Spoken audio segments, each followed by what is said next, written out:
Nowadays, SpongeBob's episodes contain an animation that is far from the first seasons, with a more detailed animation and more fluid and dynamic movements. The plot of the episodes has also changed, as it seems that the new writers seek to create shocking and unpleasant scenes to attract the viewer's attention, and although many do not like the direction that the series is taking, this is not something rare in SpongeBob, as the old episodes we can also find very confusing stories, as in the episode Rock Bottom. In this episode, Bob and Patrick get ready to take the bus back home after being in Glove World. They both talk until Patrick realizes that they are not going home. That's how they end up in Rock Bottom, which is an allusion to a marine abyss. This place is the opposite to Bikini Bottom, with alternating colors and fish, making them look a little more realistic, resembling them as monsters for Bob and Patrick. The main plot is that Bob needs to get out of there, because he is terrified and wants to go home. Bob tries different methods to reach the bus but fails every time, until a fish approaches him to give him the balloon he lost, to inflate it even more so Bob can go home. This episode is quite odd due to the setting and character design, as very dark colors are used, and designs that are rarely seen in the series. The reason why this episode is so experimental is because it is part of the first season and the producers were still not sure of the theme of the series. Another similar case is the episode Graveyard Shift, which is another episode that could cause fear in children watching the episode, not so much because of the plot of the episode, but because of the scenes shown. The premise is simple: SpongeBob and Squidward are working at the Krusty Krab when it's time to leave, but Mr. Krab's greed makes them must work 24 hours doing a night shift. Bob is excited about this, but Squidward, annoyed by Bob's attitude, decides to tell him a horror story. He tells the story of the hash-slinging slasher, a former Krusty Krab fry cook who used a spatula as a prosthetic hand after accidentally cutting off his real hand and was killed by a passing bus.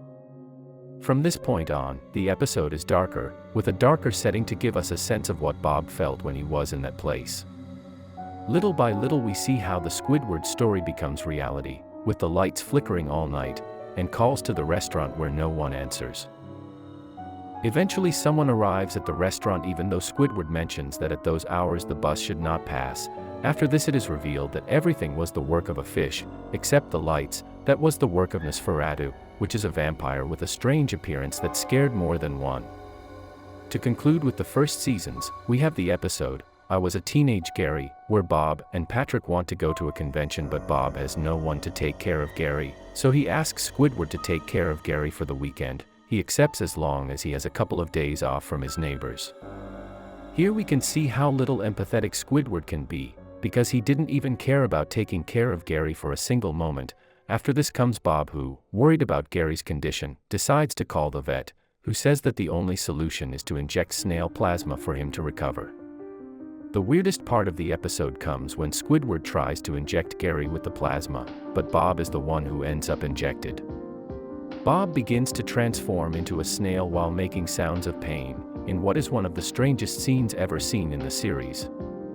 After this, Squidward ends up being injected as well, and for a long time it was believed that there was a scene where it was shown more explicitly than Bob's, the transformation of Squidward into a snail. However, this was denied, since the producers confirmed that this scene never took place. At the end of the episode we can see Squidward and Bob transformed into a snail together with Gary. As we have seen so far, the first seasons have episodes a little strange and weird. However, the series changed after the third season, and is after the departure of the creator Steven Hillenburg, that the episodes would take a different direction. A clear example of this is the episode, The Splinter. This episode is remembered for being quite graphic and unpleasant. Here we see how Bob is working, when his spatula gets stuck in the ceiling, so he decides to climb for it, and when he falls, he accidentally gets a splinter in his finger. Bob, anxious to continue working, hides the wound to Mr. Krabs so he can continue in the Krusty Krab.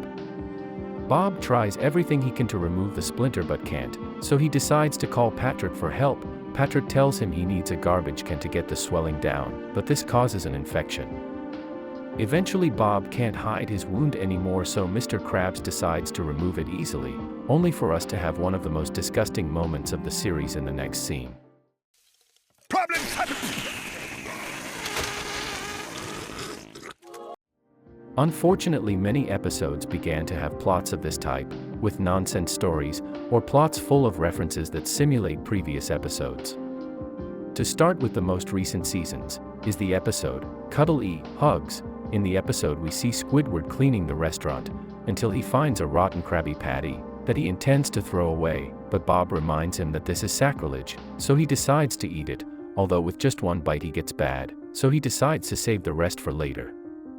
When he leaves the restaurant he meets a huge hamster who says his name is Cuddle E, Hugs, so without thinking about it, Bob hugs him and they become best friends, spending the whole afternoon together, and everything seems to go pretty well, until the other fish start to see him weird, so sooner rather than later, Bob discovers that only he can see the hamster, who more than an imaginary friend, seems to exist in an astral plane, which can only be accessed by eating the rotten Krabby Patty.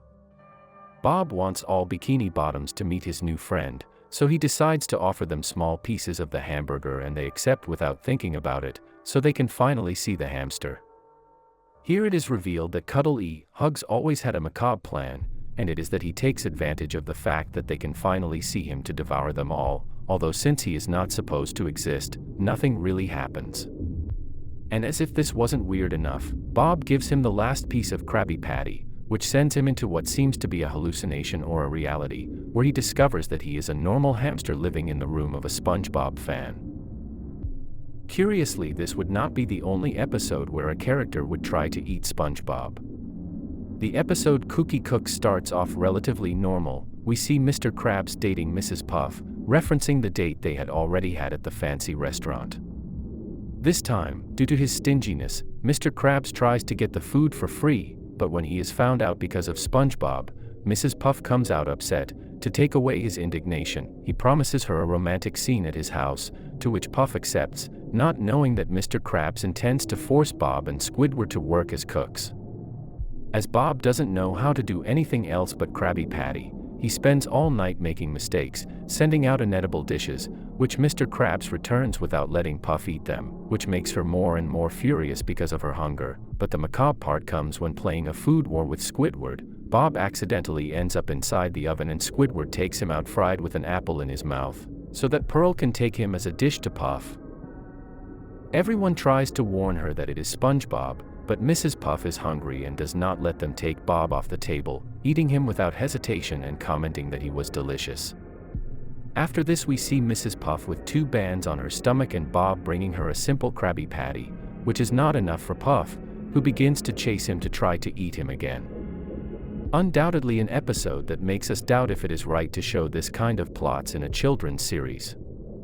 Finally we have the episode A Pal for Gary. In this episode Bob thinks that Gary gets sad every time he goes to work, not knowing that in reality the snail takes the opportunity to get comfortable watching his cowboy movies. That's how after having a couple of incidents in the Krusty Krab, Bob feels more guilty than ever, so on his way back home he comes across a pet stall, run by a mysterious old lady, and without heeding her warnings, he decides to adopt a so-called Puffy Fluff to keep Gary company while he is away.